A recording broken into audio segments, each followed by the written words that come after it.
Welcome to Sweet Life Beat Life. We hope this video helps.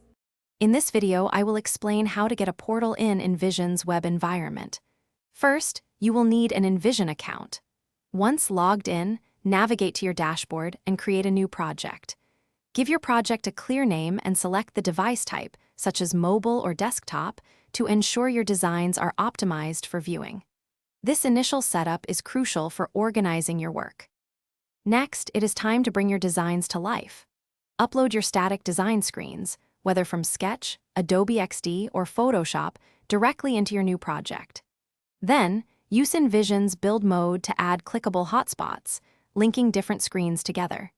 You can also customize transitions and animations, like fades or slides, to create a truly interactive and realistic prototype experience. Once your prototype is ready, sharing it is simple. Click the Share button to generate a unique link to your design portal.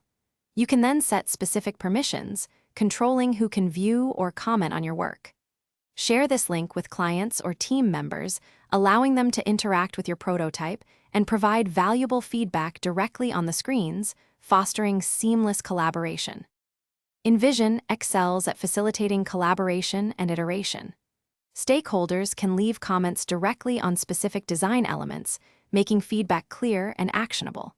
You can easily track all feedback and manage different versions of your prototype.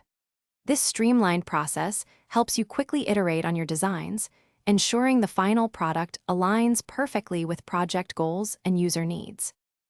Thanks for watching. Consider subscribing if we helped you.